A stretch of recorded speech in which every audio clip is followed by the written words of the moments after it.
سلامونه ملګرو د شپې یو نیمه بجه ده یو ملګري ټلیفون راته وکړو د ګلستان څخه چې د دې دوه بدبختو قبیلو د سیګي او د شمشوزي ترمنځ جګړه روانه ده چې د دواړو لخوا درنې وسلې یو پر بل غورځي خدای مکړه سار له بمندي بوري وي ناوي به کونډي وي بچي به یتیمان وي اوس سوال دا دی موږ رقم نو کولای چې مشران چیرې دي مشرانو پرون ډیر لوی مت وکړو علما کرام چې په دې کې اته کلن شپږري شپې ته کلن شپږري 50 کلن شپږري چې د دې جرګې مخکشي کوله لاړو له دوی سره در سره دلته ور باندې وکړي چې څنګه مشران جن روان سو د دوی ترمن بیا جګړه روانه سو چې دوه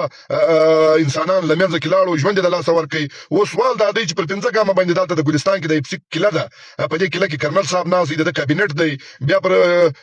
10 کیلومتره یا 8 کیلومتره باندې ډي سي صاحب ناز دی ډي سي صاحب انتظامیه ده ریاستي اداري دی ریاست دی د قانون دی دا دغه دربار له دواړو خواو دا جنگ د دوی په مفاداتو کې دي ځکه دوی خاموش دي خني دا ریاست دی د قانون دی د انټيليجنس اداري دی د تانی دی دلته پیارونه دي خو ځکه دوی خاموش دي چې دا جنگ د دوی په مفاداتو کې دی چې دا پښتانه زله وژني دا پښتانه تقسیمیږي دا پښتانه تبا کیږي د دوی زراعت لمنځه ځي د دوی ځوانان لمنځه ځي د دوی بچي یتیمان کیږي د دوی ایجوکیشن لمنځه ځي د دوی په مفاداتو کې دا جنگ د دوی په مفاداتو کې دی خدا بدبخت کام دی چې نه د جرګې د منی نه د عالمانو د منی بس دوی په توپک باندې فیصله کوي د خلاصون لار توپک بولی د خلاصون لار انسان وژنه بولی علما کرام او سپېژنو ډیر لوی مت وکي خو ریاستي ادارو د سوشل میډیا د لارې موږ وایو کوم پښتانه چې دلته په پولیسو کې دي سپیان دي ډي سپیان دي سوچوګان دي لیوس کې زم سو په پولیسو کې دوی ته خاص کوو په کار داسې دی چې تاسو په نشپه کې قیمت وکي بیا د پښتونخوا وطن باندې بری کیږي د پښتونخوا وطن ناویانې کونډي کیږي موږ قسم د کوس کار کوي چې وسم کار کولای ول بل دوی په منځ کې ولاړ وای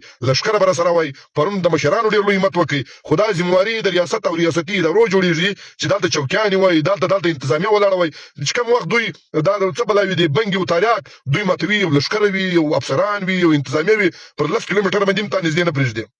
ستاسو وطن مالک ته پر 10 کیلومتره باندې نه پرېږدي هغه دوی د مفادات او هغه دوی د بتې جنگ د څوک پیسې ورلور کوي خیر خیرت چې نوې پروګرام دی دوا غورځوي خاص ورته کو دي پښتنو افسران ته وای چې د خدای د پاره د پښتونخوا وطن مندي بری کیږي پیغلانی کونډي کیږي بچی یتیمان کیږي